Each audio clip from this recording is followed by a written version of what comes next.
Well, as the COVID-19 situation in Latvia is improving, I decided to go to Jurmala, to our beach resort in Latvia, just to see what the situation there and how the people are coping after spending so much time in isolation, or even though we didn't have such a widespread lockdown that you couldn't leave your flat and or your house, but still people were forced to self-isolate, and government suggested that you should isolate yourself. So yeah, here you can see some pictures from Riga center. I was just going the direction of basically on the other side of the river.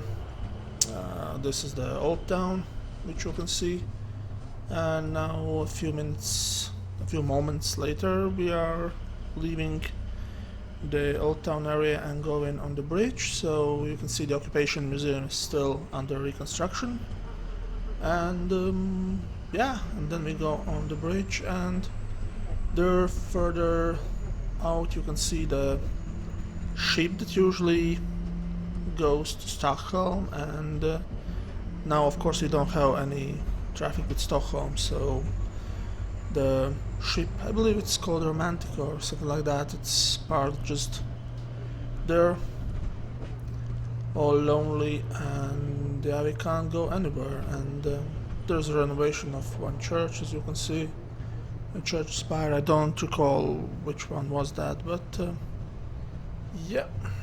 And I was just going to the train station and to Jurmala.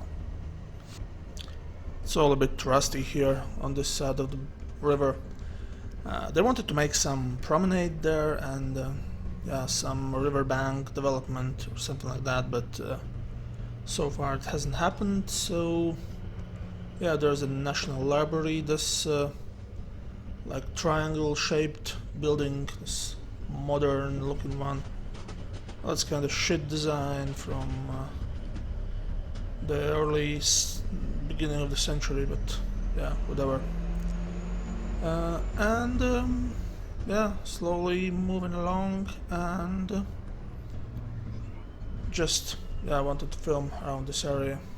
A bit also testing my new mobile phone. Here we are already in Jurmala, in Major station, which is like the main station of because there's no such thing as Jurmala actually. There are these several districts of the town, and you can go to each one of them. This is like the major one where you have the shopping street and everything, and yeah, and we still have those old ass looking trains, which will hopefully be replaced in a year or two or three, I don't know. They are in the process of buying new ones, but they are still good old Soviet Latvian made actually. Actually they were made in Latvia, yeah, that's Riga Locomotive Company, or how it was called, I don't know, but that's how they look, and well, they are still rather well maintained, but yeah, they are really old already. And this is already Jurmala. I was just going along and looking at how many people there are actually. Not that many people, I must say.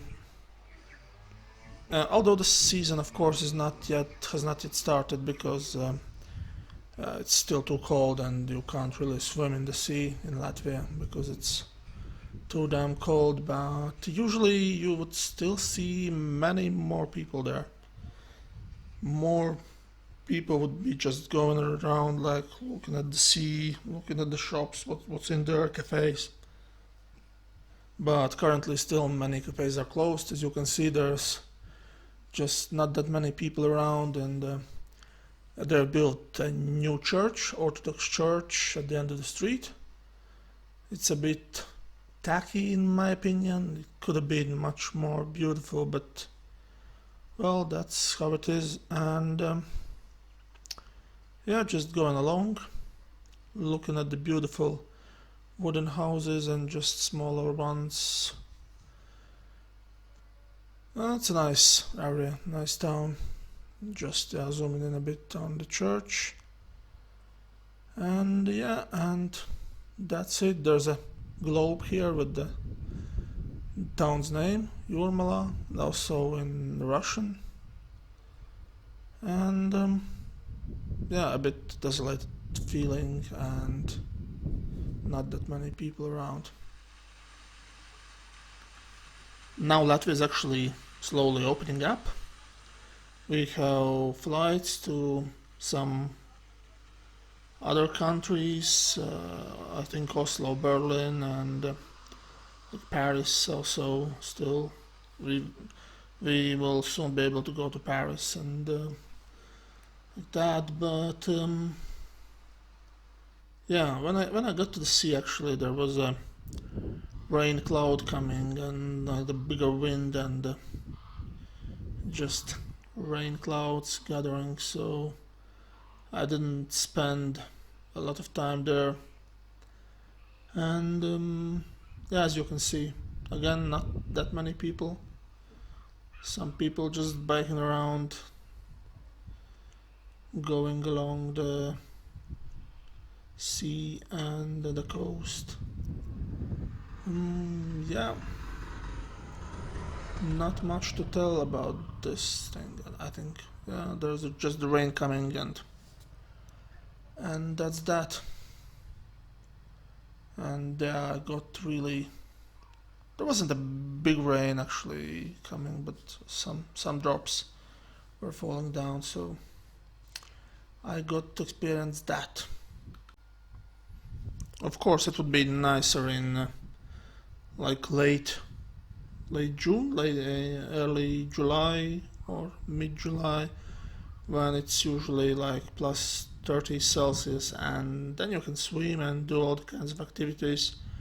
And it's really hot and just all around fantastic weather to do anything, any activities. But yeah, going back and still looking at all these. What we have here on the left, we have a famous concert hall, at least famous in the ex-Soviet Union area, Zinter, where the Jurmala is rather popular as an old Soviet resort, so they know it. And yes, and then we have some more pictures of the church and shops which are mainly closed, and there's some cafes working. But other than that, yeah, I was going back and looking at what I could see there. Some guy was just drove on the pedestrian area and got reprimanded by some other guy. Yeah, that you can't do that, you'll get punished. Maybe he was from Russia, I don't know. Maybe he doesn't know what you can do and what you should and could do there. And yes, not much to add here. I think soon Latvia will be open up even more and more, and we'll see some more people coming also to Riga, to Jurmala, and I hope that this virus situation will end and there will not be any second wave or something like that, because that would really suck and nobody wants that. And this is already almost the train station. There's a road ahead, and that's basically it. I went back to the railway station to go back to Riga.